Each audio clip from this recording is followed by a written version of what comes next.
Who doesn't hear the whistle and remember the Andy Griffith Show? From 1960 to 1968, it was a huge hit. You've seen it.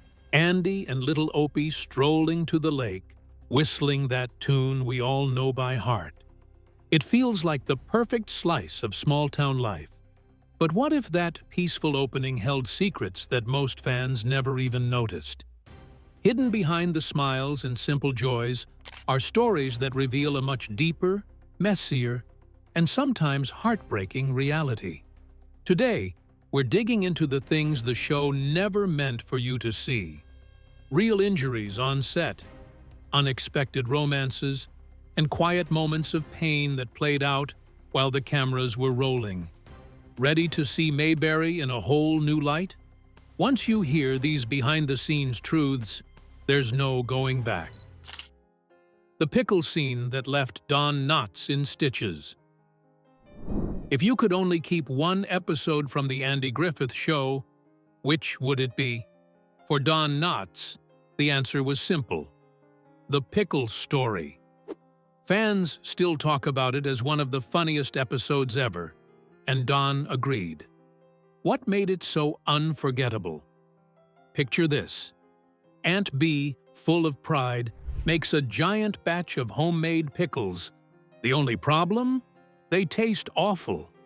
But she doesn't know that. So Andy and Barney, trying to spare her feelings, end up stuck eating the nasty pickles and pretending to enjoy every bite. What follows is a hilarious battle of facial expressions, fake smiles, and ridiculous excuses. Don Knotts was in his element. His over-the-top reactions, awkward silence between pickle crunches, and classic Barney-style panic made the episode comedy gold. It wasn't just a fan favorite, it was Don's favorite. He later admitted that filming it brought him genuine joy, and he could barely keep a straight face during takes. Isn't it wild how something as simple as a pickle could lead to one of the greatest sitcom moments of all time? Well, we're just getting started. The quiet generosity of George Lindsay. Behind the lovable, goofy smile of Goober Pyle was George Lindsay, a man with a heart as big as Alabama. While millions adored him for his down-home humor on The Andy Griffith Show, George used his platform for something far more lasting: helping others. Through his annual George Lindsay Celebrity Weekend and golf tournament, he raised more than $1 million for the Alabama Special Olympics. Imagine that! A man who made a living from comedy spent decades making sure children with disabilities had a chance to shine. George didn't do it for recognition. He did it because he cared, plain and simple. Even as his acting slowed down, his passion for helping others never faded. He passed away in 2012 at the age of 83, but the lives he touched go far beyond his screen time. Barney's signature suit was more than just a costume. Have you ever wondered why Barney Fife always looked like he'd stepped out of the same scene, no matter the episode? Turns out, that wasn't a coincidence. Don Knotts was so fond of his character's look, a red bow tie, salt and pepper checkered coat, and a white straw fedora, that he kept wearing the same exact outfit for years. But not just on the Andy Griffith Show. He brought that suit along for the ride into his movie career. You can spot it in The Ghost and Mr. Chicken, How to Frame a Fig, The Reluctant Astronaut, and even The Incredible Mr. Limpet. Each time, that familiar outfit made its way back onto the screen, almost like an old friend tagging along. But why did he hold on to it so tightly? Maybe it reminded him of a time when everything clicked. The cast, the writing, the laughter. Or maybe that suit was simply a part of him. Either way, it became something of a good luck charm. Andy Griffith was laid to rest, within hours, but why the rush? When a legend passes, the world expects time to mourn, reflect, and say goodbye. But when Andy Griffith died in 2012 at the age of 86, fans were left stunned. not just by the news, but by how fast everything happened. Andy Griffith, an enduring television star of the 1960s and 80s, died early Tuesday at his home in North Carolina and was laid to rest nearby. In a quiet and private move, Andy's family chose to bury him just hours after he passed. No long lines of mourners, no grand ceremony. Instead, they laid him to rest quickly on Roanoke Island, along North Carolina's beautiful coast, the very place he called home. Why the rush? According to close family, it was Andy's wish. He was a private man, despite his fame. Even in death, he didn't want the spotlight. He simply wanted peace. Only after his burial did the public tributes begin pouring in, from Hollywood stars, lifelong fans, and friends who had shared the screen with him. The rock that missed the lake. Let's shift focus to the scene that opens it all. You probably remember it clearly. Young Opie, fishing pole in hand, tosses a rock toward the lake as Andy whistles beside him. It's simple, it's pure, and it became one of television's most iconic visuals. But here's the truth. Opie never actually hit the water. That toss? It was a miss. In fact, the rock didn't come close to the lake. What you really saw, if you look carefully, is two rocks flying through the air. The first was from little Ron Howard, who tried his best.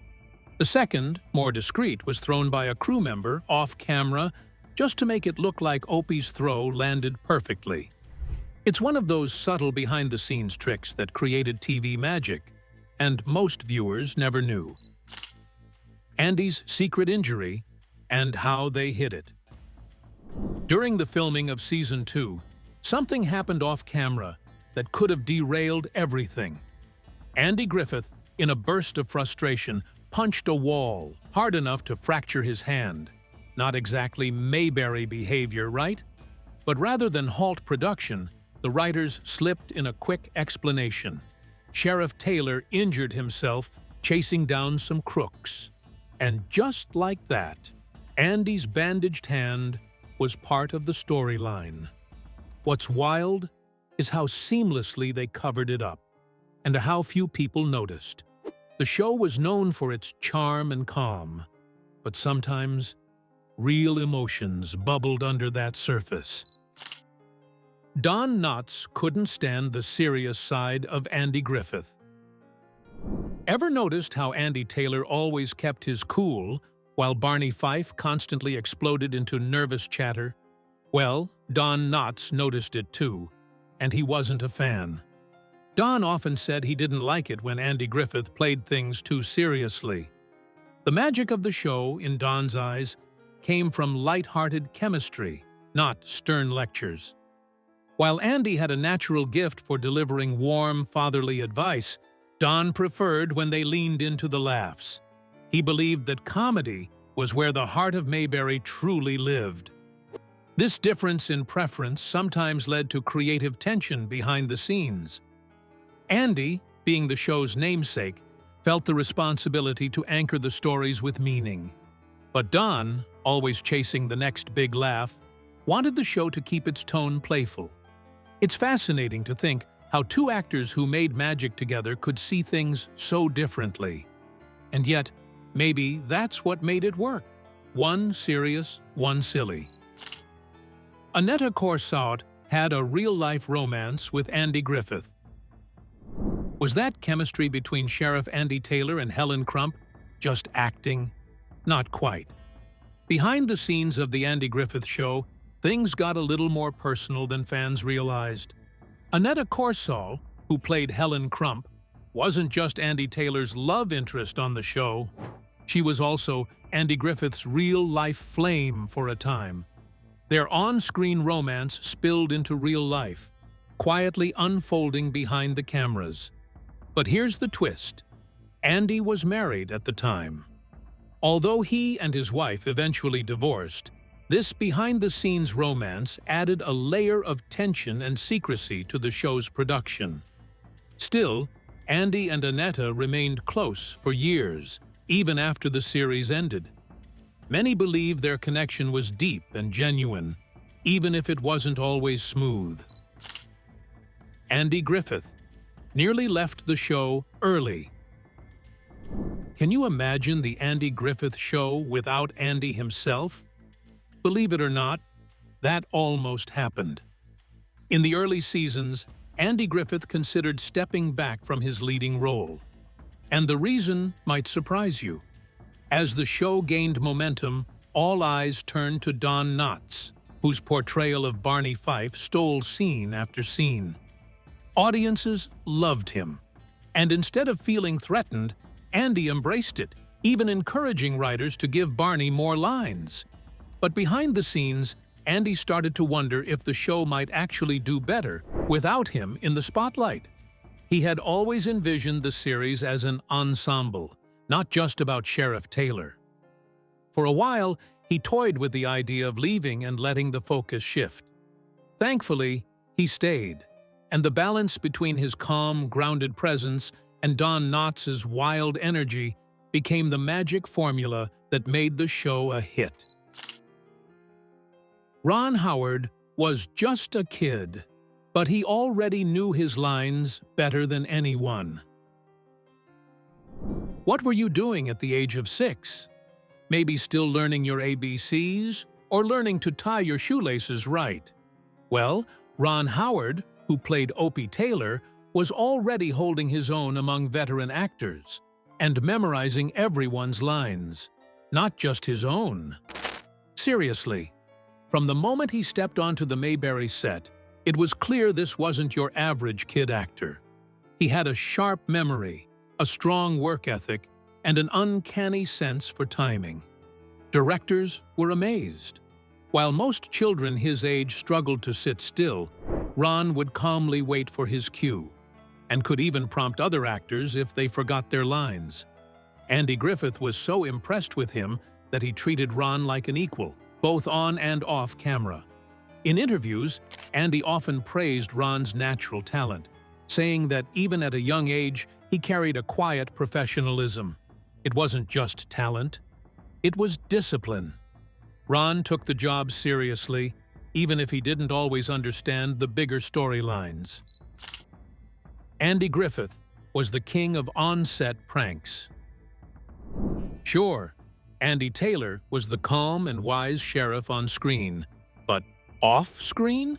He was a total prankster. Andy loved pulling jokes on his co-stars, and his favorite target? Don Knotts. Even though Don played the jittery, nervous Barney Fife, in real life, he was calm and collected. So naturally, Andy made it his mission to shake him up. Once, Andy and George Lindsay, who played Goober, covered Don's room with duck guts after he dozed off, just for laughs. Disgusting? A little. Hilarious? Definitely. But Don got his revenge. At the end of one season, the cast bronzed Andy's moccasins. Yes, the ones they'd secretly stolen, and gave them back as a trophy. It was their way of saying, "Thanks for being such a good sport." What's better than a cast that works well together? A cast that genuinely loves joking around. Could this playful bond be the secret sauce that made the show so timeless? And speaking of chemistry, not everything was just acting on that set. Andy and Helen sitting in a tree. But was it just acting? You know how Sheriff Taylor and Helen Crump had that slow burn romance on the show? Well, rumor has it, the chemistry didn't stop once the cameras turned off. Andy Griffith and Anita Corsott, who played Helen, reportedly dated in real life too. Soon their characters were written into a romantic relationship. However, this relationship soon transcended the boundaries of the small screen and entered the realities of these two actors. There's just one tiny problem. Andy was married at the time. Talk about drama behind the scenes. While their on-screen love story was wholesome and sweet, the off-screen connection may have stirred up some real tension. And get this, during one prank, a crew member pretending to be a waiter accidentally caught Andy and Anita in a private moment in his hotel room. Can you imagine how awkward that must have been? It makes you wonder, how often do on-screen romances spill into real life? And how did the rest of the cast feel about it? But Andy didn't always find romance easy, especially when it came to one of his earliest co-stars. Andy Griffith couldn't fake chemistry with everyone.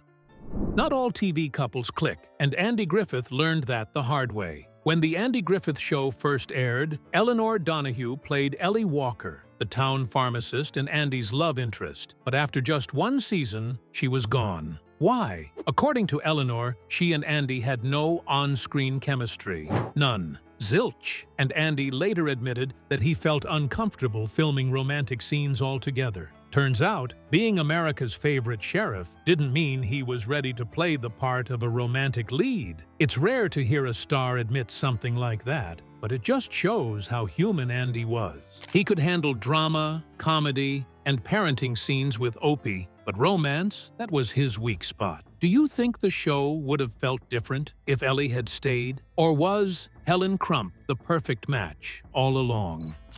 Andy struggled with romance on screen and off.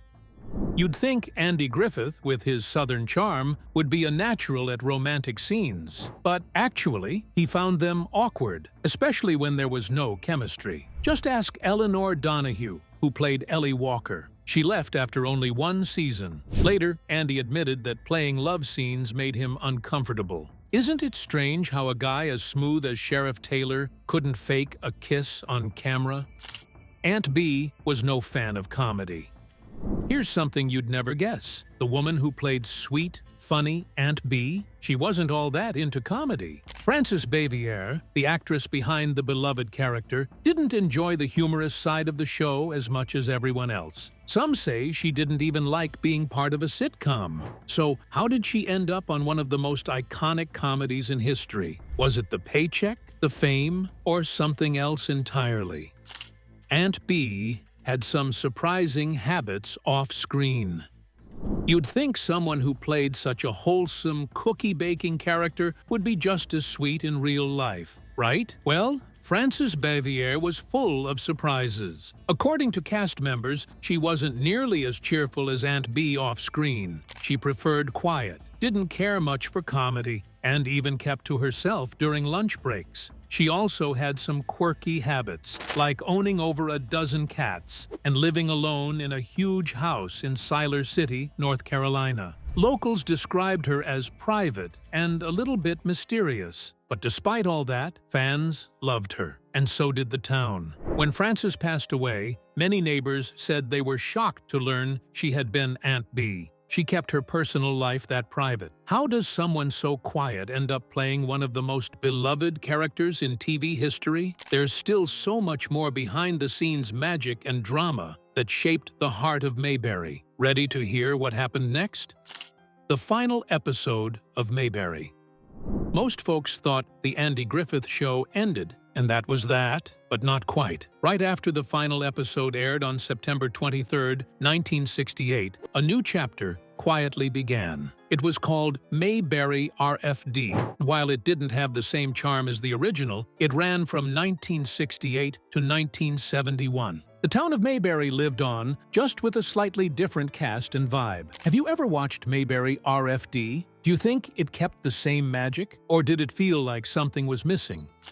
The cast had their favorite episodes, and they're not what you'd expect.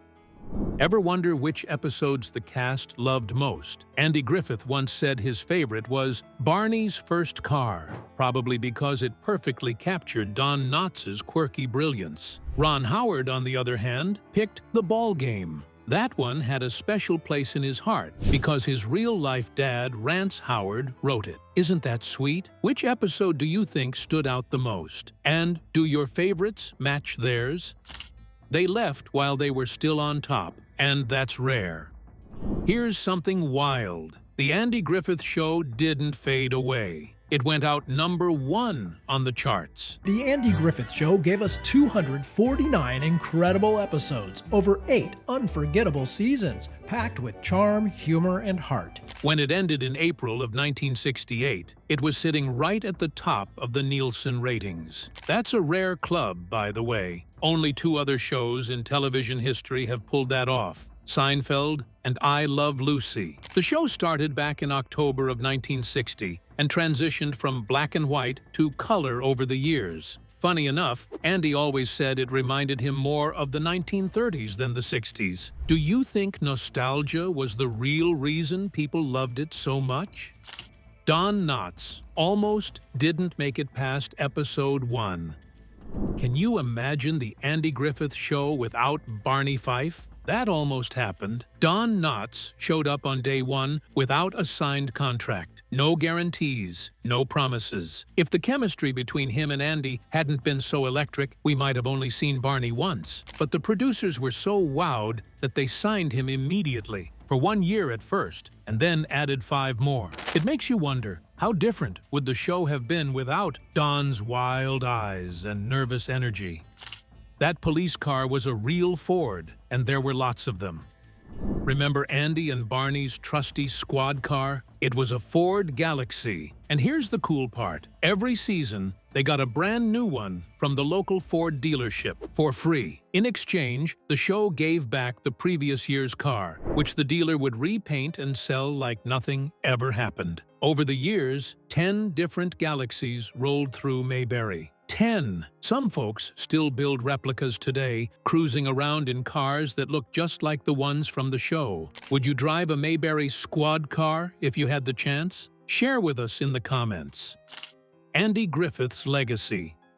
Andy Griffith didn't just make people laugh. He left a mark on television history that's still felt today. He earned big honors like a star on the Hollywood Walk of Fame and a place in the Television Hall of Fame. But even more than that, he became one of the most beloved stars of his time. His quiet charm and down-to-earth style made him unforgettable.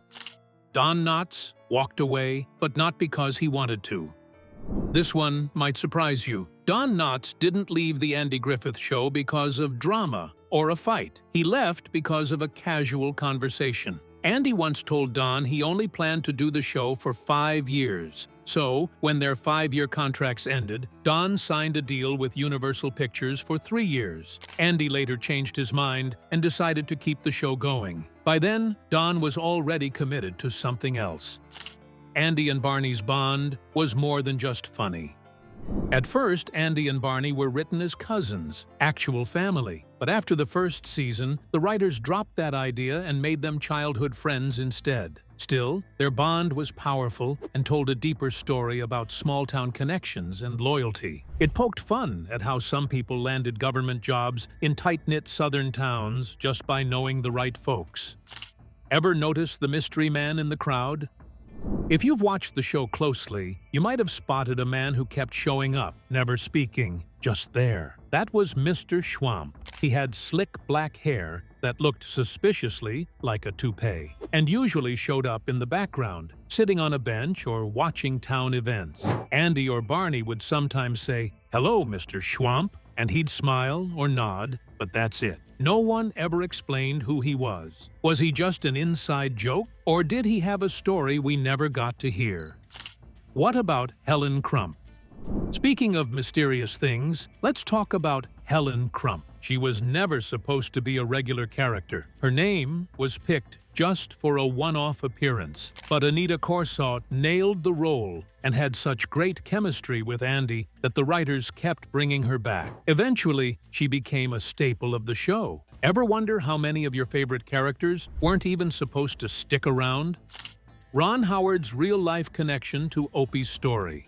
Ron Howard didn't just grow up on the show, he grew up through it. His dad, Rance Howard, worked behind the scenes as a writer, and their real-life bond helped shape the touching relationship between Andy and Opie. Ron has said that many of the moments on screen came from how his dad treated him growing up. Old character actor who had become this incredible television producer who had great success with Danny Thomas and Van Dyke and the Andy Griffith Show. Could that be why those scenes between Andy and Opie felt so genuine and heartwarming? One groundbreaking moment that's often overlooked. Most people don't realize this, but the Andy Griffith Show had very little on-screen diversity. African-American actors appeared now and then, but only in silent background roles. That changed when Rockne Tarkington appeared in the episode Opie's Piano Lesson. He didn't just stand in the background, he spoke. It made him the only black actor to have a speaking role on the entire show. When Floyd the Barber had a stroke, and the show got creative. Howard McNear, the actor who played Floyd the Barber, suffered a stroke while the show was still filming. It affected his mobility, and he had trouble standing for long periods. But instead of writing him off, the writers came up with a smart workaround. They started filming scenes with Floyd either sitting down in his barber chair or casually leaning on furniture, walls, or even door frames. Most viewers never even noticed. Why the whistling theme song was picked on purpose. That whistling tune at the start of every episode, it's called The Fishing Hole, and it's one of the most recognizable theme songs in TV history. Funny thing is, it had full lyrics written by Everett Sloane. Earl Hagen and Herbert Spencer originally recorded it with singing, but the producers realized something simple. Whistling, it just felt right. It was catchy, relaxing, and fit the show's small-town vibe perfectly. Barney's nickname for Andy wasn't just random. Did you ever catch Barney calling Andy Ann instead of Andy? It wasn't a slip-up. It was a nickname Don Knotts created himself. He shortened Andy Griffith to just Ann during filming, and it stuck. He liked how casual and friendly it sounded, so he used it often on set and in character. Doesn't it make you wonder how many other personal touches the actors added without anyone knowing? Mayberry and Mount Airy. Coincidence? Not quite. Andy Griffith always downplayed the idea that Mayberry was based on his hometown of Mount Airy, North Carolina. But fans noticed something that seemed to give it away. In the episode A Black Day for Mayberry, there's a scene where Barney flips through a phone book sitting on the sheriff's desk. If you look closely, the cover of that phone book clearly says Mount Airy. So was Mayberry just fiction, or was it a heartfelt tribute to the town Andy grew up in? Andy and Opie were already on TV before their show even aired. Here's a fun bit of trivia. Andy and Opie showed up before the Andy Griffith Show officially began. Their characters first appeared on another TV show called Make Room for Daddy back in February of 1960. That show was created by Danny Thomas, who also helped launch the Andy Griffith Show, which premiered later that same year in October. So, in a way, Andy and Opie had a soft launch. How we started. Aunt B coming to live with Opie and me. Do you think that early appearance helped them feel so natural right from the start? The mysterious operator who never slept or left. Remember Sarah, the friendly phone operator? We never saw her face, never learned her last name, and yet we all remember her voice. She seemed to always be working, ready to patch calls through no matter what time of day it was. Whether it was early morning or late at night, Sarah was there. Some fans even joked that she lived inside the phone lines. The address of Andy's house is still unknown. Throughout the series, many addresses for Andy's residence were provided, even though the Taylors never relocated. In one episode, Aunt B gives someone the address 332 Maple Road. In another, Barney gives an investigator the address 24 Elm Street for Andy. Andy's favorite Southern saying, "You probably didn't know," was a thing. Every now and then, Andy would say, "That's the time," and most of us probably thought, that's just something folks used to say. But actually, that phrase has deep roots in the Southern U.S., especially in older generations. It was like saying, "That's just right," or "Exactly." It's simple, but it carried meaning. By using it, Andy was sneaking in a piece of his real upbringing, his voice, his culture, right into the show's everyday dialogue. How Andy ended up owning half the show, and why he almost walked away. Before he became the face of Mayberry, Andy Griffith had his sights set on Hollywood. After starring in A Face in the Crowd and No Time for Sergeants in the late 1950s, Andy wasn't exactly chasing a TV career. But when Sheldon Leonard and Danny Thomas approached him about a new show, Andy had one big condition. He wanted 50% ownership. It was bold, but they agreed. That deal gave him more than just a starring role. It gave him power and creative control. The hidden scandal behind one of the show's directors. Kobe Ruskin, one of the directors behind the camera in the early days, had his career nearly wiped out. Not because of bad work, but because of politics. In the 1950s, during the Cold War panic, a magazine called Red Channels accused him of being a communist sympathizer. That kind of rumor was career-ending back then. He was blacklisted from Hollywood and had to leave the country to find work in England. Luckily, years later, the claim was proven false. That time Star Trek accidentally beamed into Mayberry. You probably didn't expect to find Captain Kirk wandering around Mayberry, but he totally did. When Star Trek first aired in the mid-1960s, the show had a shoestring budget. To save money, some scenes were shot on leftover sets, including the Mayberry Town Square. In the episodes Miri and City on the Edge of Forever, you can spot Floyd's barbershop, Walker's drugstore, and even the courthouse in the background while Kirk and Edith Keeler are strolling through New York. Isn't it wild to think about Starfleet walking the same streets as Sheriff Taylor? He left behind more than a legacy. He left millions.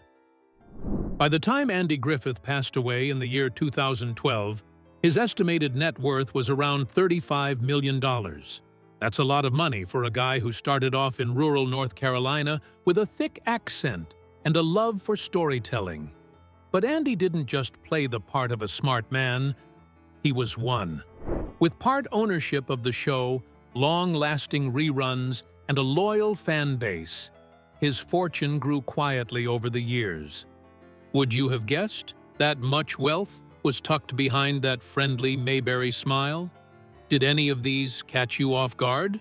Let us know which one surprised you. And don't forget to share your favorite moment from the show. If you found this video interesting, be sure to like and subscribe to our channel. While you're still here, check out the next video that pops up on your screen.